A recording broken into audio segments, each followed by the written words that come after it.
Assalamualaikum warahmatullahi wabarakatuh. Sebelumnya terima kasih pada Ibu Diah selaku dosen desain dan analisis algoritma. Pada pertemuan kali ini kita bakalan ngejelasin tugas pertama kami untuk memenuhi tugas desain dan analisis algoritma. Eh, dengan anggota kami yang pertama ada Raihan Alfisha Asaugi, kedua Mulia Darmantias, ketiga Grenadi Arif Aituarau. Kami ngambil materi tentang shell sort dan DFS. Materi tersebut akan dijelaskan oleh rekan saya, Raihan. Baik, yang pertama cell sort. Algoritma cell sort adalah salah satu algoritma pengurutan atau sorting yang digunakan untuk mengurutkan elemen-elemen dalam sebuah array atau daftar. Algoritma ini adalah variasi dari algoritma pengurutan, sisipan, atau insert sort yang dimodifikasi untuk meningkatkan efisiensi pada array yang berukuran besar. Berikut adalah contoh source code-nya. Ya, bisa dilihat. Dan selanjutnya di bawahnya ada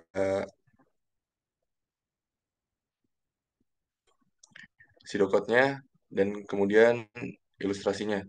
Dan di sini saya akan menjelaskan ilustrasinya. Misalkan kita memiliki array berikut 12, 34, 5.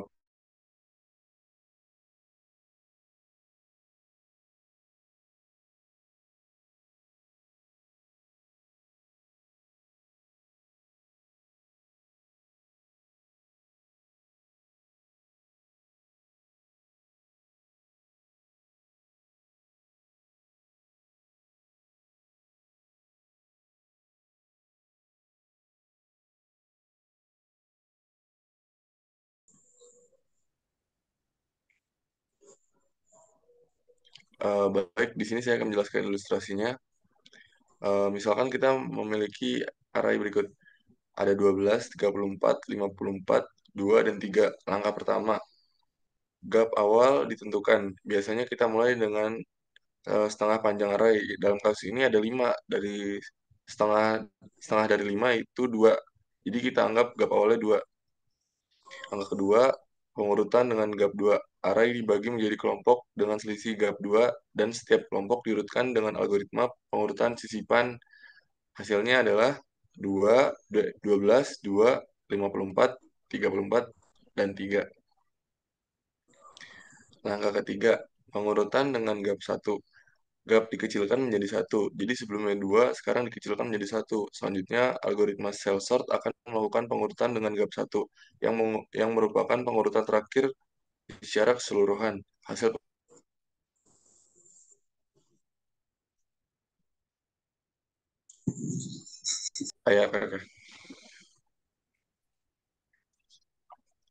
oke. Baik, saya akan melanjutkannya. Langkah 3, pengurutan dengan gap 1. Gap dikecilkan menjadi 1. Selanjutnya, algoritma cell sort akan melakukan pengurutan dengan gap 1 yang merupakan pengurutan terakhir secara keseluruhan. Hasil pengurutannya yaitu 2, 3, 12, 34, dan 54. Hasil akhirnya array sudah diurutkan dalam urutan meningkat. Jadi dari kecil ke urutan yang terbesar. Ini adalah ilustrasi sederhana dari bagaimana algoritma cell sort bekerja pada array yang diberikan. Algoritma ini akan mengurutkan elemen-elemen array dengan membagikan menjadi kelompok dengan selisih gap yang berkurang secara bertahap. Dan setiap kelompok diurutkan dengan algoritma pengurutan sisipan. Hal ini berlanjut hingga gap mencapai 1 dan pada akhirnya array menjadi terurut. Ya, dan ini contoh dari output codingan yang telah kita buat, yang awalnya angkanya tidak berurutan menjadi berurutan. Ya, kompleksitasnya kompleksitas waktu merge sort. Uh,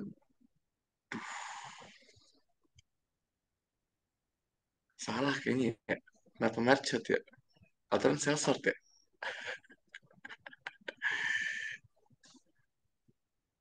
Kak, ini kayaknya kita edit dulu nggak sih, Kak?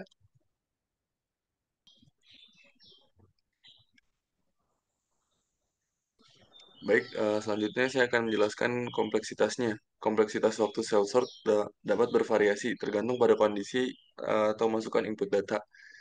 Di bawah ini adalah penjelasan mengenai kompleksitas waktu cell sort untuk word case, upper case, dan base case. Akan dilanjutkan oleh teman saya, Grinaldi. Silakan.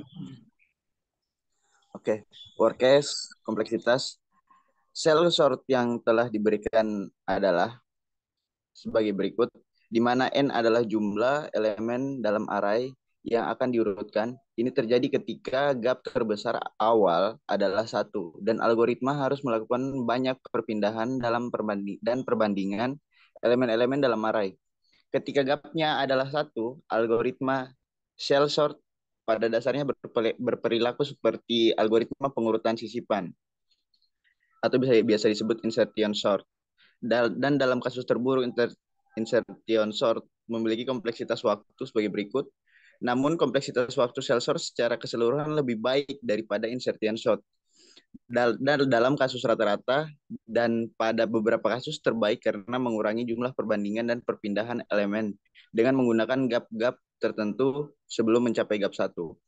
Penting untuk dicatat bahwa meskipun cell sort memiliki kompleksitas kasus terburuk sebagai berikut, dan dalam praktiknya cell sort seringkali bekerja lebih cepat daripada algoritma pengurutan sederhana seperti insertion sort, terutama pada data yang hampir terurut atau memiliki karakteristik tertentu yang contoh dengan pola gap yang dipilih. Namun jika Anda mencari pengurutan yang lebih efisien dan dalam banyak situasi, ada algoritma pengurutan lain seperti quicksort atau merge sort yang memiliki kompleksitas waktu rata-rata lebih baik. Average case. Cell sort bisa cukup sulit untuk dihitung secara tepat karena kompleksitasnya sangat bergantung pada pola gap yang digunakan dalam implementasi cell sort. Sebagai pengingat, algoritma cell sort mengurutkan array dengan mengurangi gap secara bertahap hingga mencapai gap 1, dan setiap tahap pengurutan menggunakan algoritma pengurutan sisipan pada kelompok elemen dengan gap tertentu.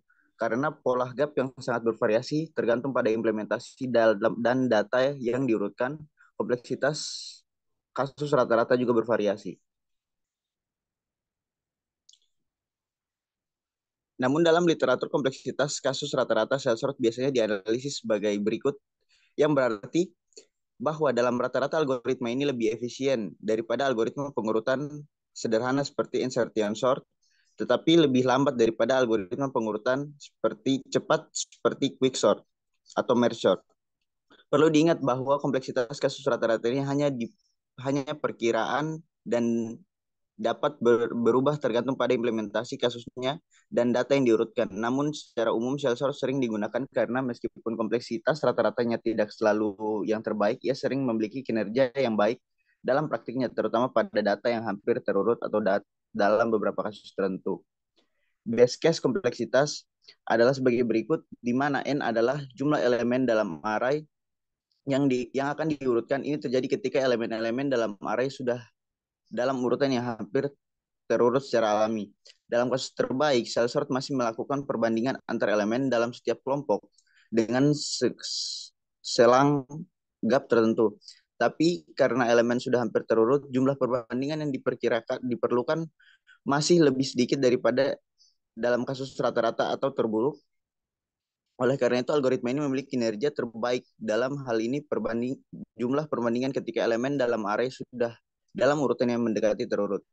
Meskipun kompleksitas kasus terbaik sebagai berikut adalah lebih baik daripada kasus terburuk, penting untuk diingat bahwa dalam prakteknya cell sort biasanya digunakan karena kinerjanya yang lebih baik daripada algoritma pengurutan sederhana seperti insertion sort pada sebagian besar data yang hampir terurut atau memiliki karakteristik tertentu yang cocok dengan pola gap yang dipilih.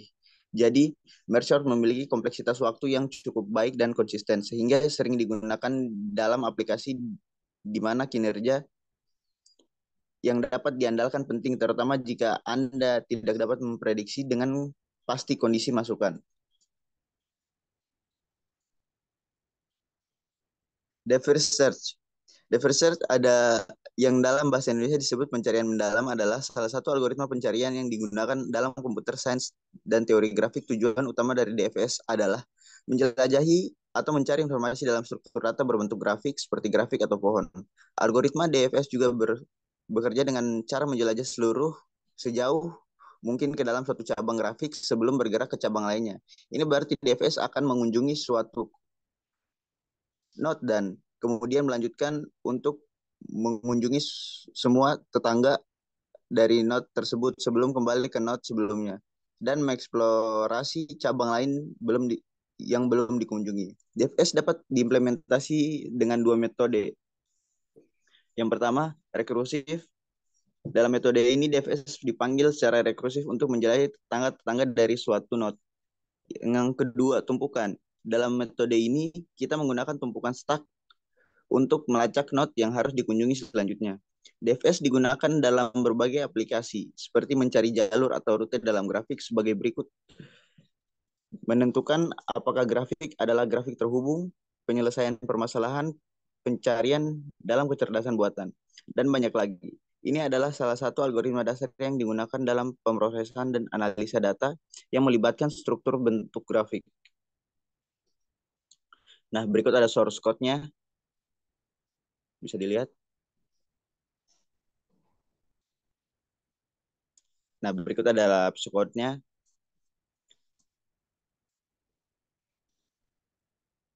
Ilustrasi.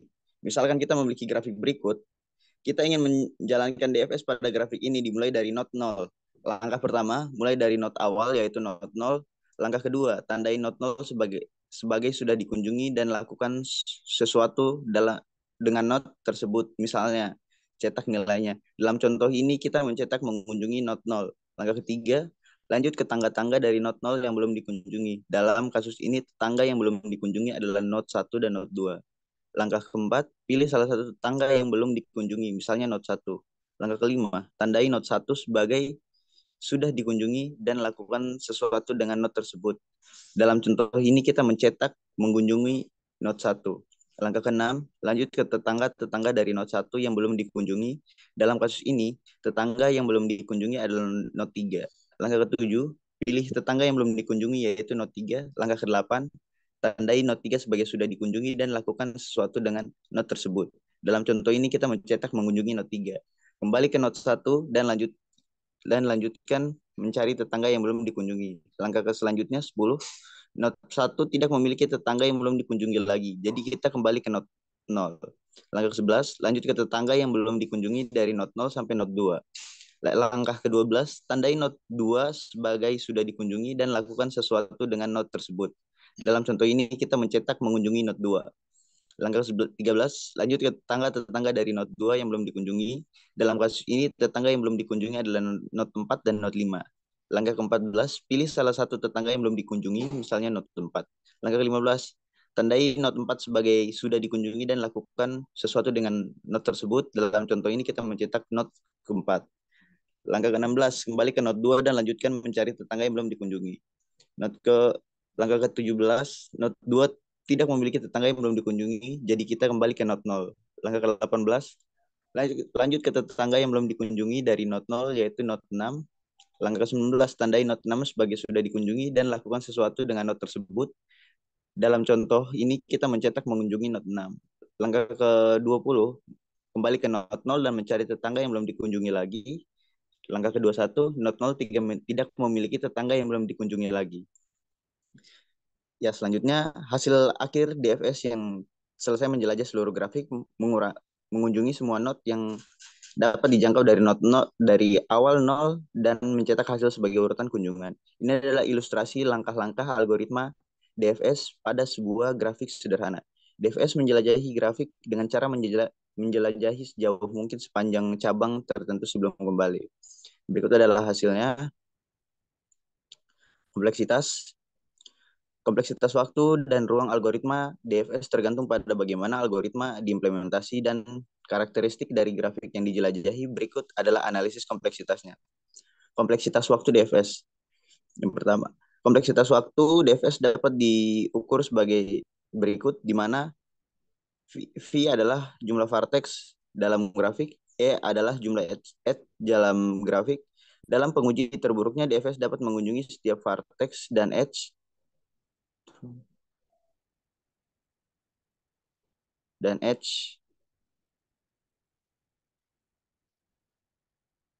dalam grafik. Namun perlu diingatkan bahwa kompleksitas ini dapat berbeda tergantung pada cara implementasi dan struktur dari grafik tersebut. Kompleksitas ruang DFS tergantung pada cara DFS diimplementasikan dalam implementasi rekursif. Kompleksitas ruang akan bergantung pada kedalaman rekursi dan jumlah rekursi yang ada pada tumpukan. Jumlah maksimum rekursi yang ada pada tumpukan disebut sebagai kedalam panggilan rekursi. Oleh karena itu, kompleksitas ruang pada implementasi rekursif dapat mencapai V, di mana V adalah jumlah vertex dalam grafik. Pada implementasi menggunakan tumpukan stack, kompleksitas ruang akan bergantung pada tumpukan. Dalam kasus terburuk, ukuran tumpukan pada mencapai V, di mana V adalah jumlah vertex dalam grafik. Penting untuk diingat bahwa kompleksitas waktu dan ruang disebutkan di atas adalah perkiraan umum dan dapat bervariasi tergantung pada struktur grafik yang dijelajahi dan diimplementasi yang digunakan. Baik, berikutnya akan dijelaskan oleh rekan saya, Tias. Terima kasih. Baik, akan saya lanjutkan. Selanjutnya ada worst case complexion. Kompleksitas kasus terburuk atau worst case kompleksi dari algoritma DFS search pada codingan di atas adalah kompleksitas waktu terburuk O, di mana V adalah jumlah vertex atau node dalam grafik dan E adalah jumlah edge, sisi atau koneksi dalam grafik. Ini karena dalam skenario terburuk, DFS pada umumnya akan mengunjungi setiap node dan edge dalam grafik dalam codingan tersebut. DFS akan mengunjungi seluruh node dan edge terhubung yang mengakibatkan kompleksitas waktu sebanding dengan jumlah total node dan edge dalam grafik. Kompleksitas ruang terburuk O, di mana V adalah jumlah vertex dan grafik. Dalam implementasi rekursif yang digunakan dalam codingan tersebut, kompleksitas ruang terburuk dan akan tergantung pada kedalaman maksimum panggilan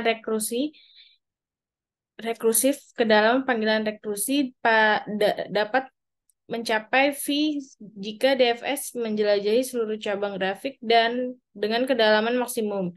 Dengan demikian, kompleksitas ruangan akan menjadi O. Namun, perlu diingat bahwa kompleksitas ini adalah perkiraan terburuk dan hanya terbaik dalam skenario, di mana seluruh grafik harus dijelajahi dan dalam kedalaman penuh. Dalam banyak kasus praktis, DFS akan berhenti setelah menemukan solusi atau akan berjalan lebih efisien tergantung pada struktur grafik yang dijelajahi. Average case complexity. Kompleksitas kasus rata-rata dan dari algoritma DFS tergantung pada struktur dari grafik yang dijelajahi dan seberapa efisien DFS pada mengelola pencarian kasus umum.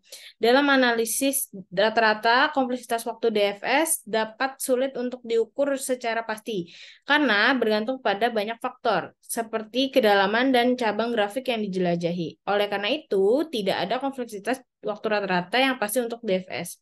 Namun, dalam banyak kasus, kompleksitas waktu rata-rata DFS bisa dianggap sebagai O, di mana V adalah jumlah vertex node dalam grafik dan E adalah jumlah edge atau sisi atau koneksi dalam grafik. Ini karena DFS pada umumnya akan menguji setiap node dan edge dalam grafik, namun perlu diingat bahwa kompleksitas ini hanya perkiraan kasar dan dapat berbeda tergantung pada struktur dan karakteristik khusus dari grafik yang dijelajahi.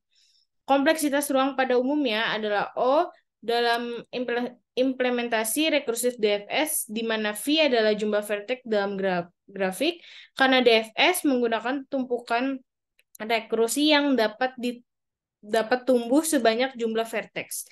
Dalam implementasi menggunakan tumpukan stack, kompleksitas ruang juga tergantung pada tumpukan-tumpukan yang dapat mencapai OV. Perlu diingat bahwa kompleksitas kasus rata-rata ini hanya perkiraan dan dapat berfluktuasi tergantung pada struktur dan kondisi dari grafik yang dipelajari. Selanjutnya ada base case kompleksi.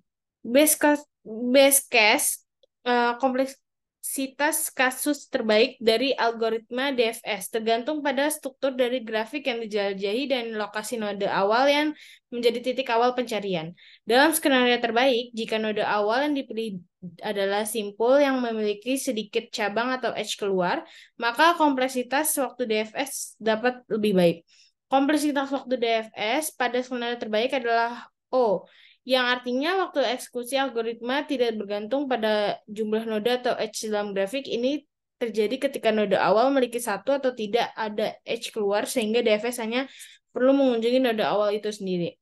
Namun, perlu diingat bahwa dalam banyak kasus praktis, DFS akan mengunjungi sebagian besar node dan sehingga kompleksitas rata-rata terburuk adalah paling relevan. Menjadi relevan dan skenario khusus di mana grafik menjadi struktur sangat sederhana. Pencarian dimulai node sedikit atau tanpa edge keluar. DFS yang dalam bahasa Indonesia disebut pencarian pendalam adalah salah satu algoritma pencarian yang digunakan untuk computer science atau teori grafik. Tujuan utama DFS adalah untuk menjelajahi atau mencari informasi dalam struktur data berbentuk grafik atau pohon. Algoritma DFS bekerja dengan cara menjelajahi sejauh mungkin ke dalam suatu cabang grafik sebelum bergerak ke cabang lainnya. Ini berarti DFS akan mengunjungi suatu node dan kemudian melanjutkan untuk mengunjungi sebuah tetangga dari node tersebut sebelum kembali ke node sebelumnya dan mengeksplorasi cabang lain yang belum dikunjungi. Mungkin itu saja yang dapat kami sampaikan. Kurang lebihnya mohon maaf. Wassalamualaikum warahmatullahi wabarakatuh.